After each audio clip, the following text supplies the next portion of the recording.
The fall of the Soviet Union was not the sudden collapse of a monolith, but the slow exhaustion of an economic system that had lost its ability to explain reality to itself.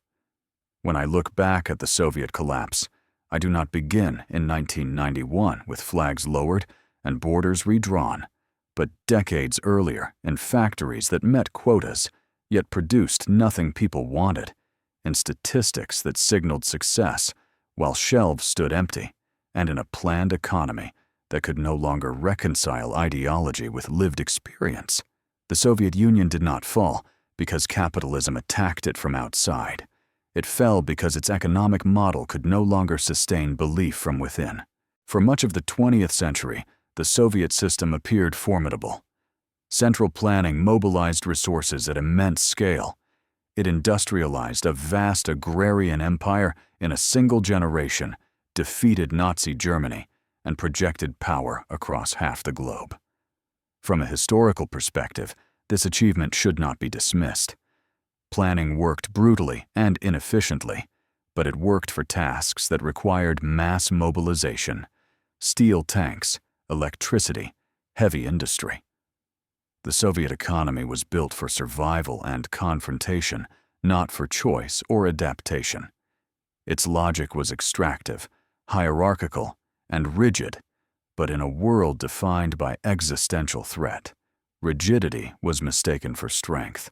The problem emerged when the world changed faster than the system could adapt. By the 1960s and 1970s, economic competition shifted away from sheer output toward quality innovation and consumer satisfaction. Western economies began to reward flexibility information and decentralized decision-making. The Soviet model, designed to allocate scarcity from the top down, struggled to process complexity. Prices no longer signaled reality. Managers met targets by gaming metrics. Innovation stagnated because failure was punished more reliably than success was rewarded. The economy became an elaborate performance, impressive on paper and hollow in practice. This created a profound psychological fracture. Official narratives insisted on progress, yet daily life contradicted them. Shortages were normalized. Informal markets filled gaps. Corruption became a functional substitute for coordination. Trust shifted from institutions to personal networks. History teaches us that when a system relies on informal workarounds to survive, it has already conceded its legitimacy. The Soviet economy did not collapse overnight. It eroded quietly as belief drained away. By the time Mikhail Gorbachev rose to power in the mid-1980s, the crisis was undeniable. Perestroika economic restructuring was an admission that the old model could not continue unchanged. Glasnost openness was intended to restore trust, but it had unintended consequences. Once truth entered public discourse, it did not stop at economic inefficiency. It exposed environmental disasters, political repression, and historical lies. Economic reform loosened control before new institutions were ready to replace it. The center could no longer command obedience, but alternatives were not yet legitimate. This was the most dangerous phase of any transition authority, weakened faster than capacity was built. The collapse of the Soviet Union in 1991 marked not just a political end, but an economic vacuum. 15 new states inherited institutions designed for planning, not markets. Prices were suddenly freed without social safety nets. Supply chains snapped across newly drawn borders. Savings evaporated through inflation. Property was privatized, at speed often captured by those closest to power, rather than those best equipped to manage it. What followed was not a smooth transition to capitalism, but an economic shock, unlike anything experienced in peacetime Europe. Russia's experience in the 1990s became the defining cautionary tale. Shock therapy was justified as necessity, liberalize, fast, or risk reversal. In theory, markets would emerge quickly. In practice, output collapsed, life expectancy fell, and inequality exploded. State assets were transferred into private hands, through opaque auctions, creating oligarchs whose wealth was rooted not in innovation, but in access.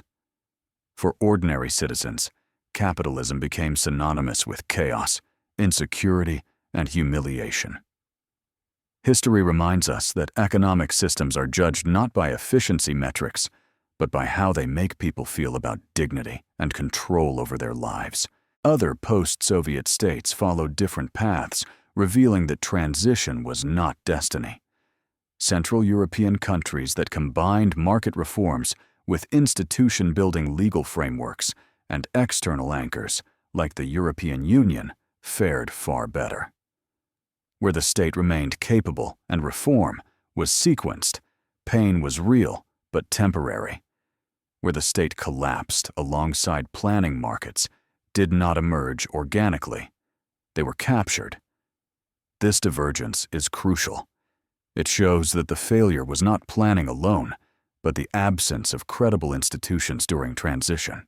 The fall of the Soviet Union thus teaches one of the most important lessons in financial history. Destroying a system is easier than replacing it. Markets are not natural states of being. They are social institutions, requiring trust law and legitimacy. Liberalization without these foundations produces not freedom, but extraction. The Soviet collapse was not a victory of capitalism over socialism in abstract terms. It was a demonstration of how fragile societies become when economic change outpaces political and institutional capacity. And it is here in the long shadow of that transition that the true consequences of the Soviet collapse continue to unfold. Because the economic trauma of the 1990s reshaped political attitudes, risk tolerance, and trust in markets for generations, influencing how post-Soviet societies understand stability, authority, and the meaning of prosperity itself. As the story moves forward into the deeper question of whether economic transition can ever be neutral, or whether it always creates winners and losers so stark that the memory of loss becomes a political force in its own right, shaping the future long after the system it replaced has disappeared, and the next chapter begins to that memory, because economic transitions do not end when indicators stabilize. They end when societies emotionally accept the new order. In the post-Soviet world, that acceptance never arrived cleanly. Growth eventually returned, currencies stabilized, and markets functioned. But the psychological scar of the 1990s remained open. For many, capitalism was not experienced as opportunity, but as dispossession. This mattered enormously because history shows that legitimacy is not built on outcomes alone, but on narratives of fairness. Where transition was remembered as theft rather than reform, trust in markets never fully recovered. Russia's subsequent path reflects this logic with stark clarity. The reassertion of state control over strategic sectors in the 2000s was not merely a political maneuver, it was an economic response to trauma. Order was restored by re-centralizing power, curbing oligarchs selectively, and tying economic stability to state authority. Living standards improved relative to the 1990s, and that improvement mattered more than abstract measures of freedom. History teaches us that when chaos is the alternative, stability becomes a currency people willingly pay for. The market was not rejected entirely, but it was subordinated to sovereignty and control.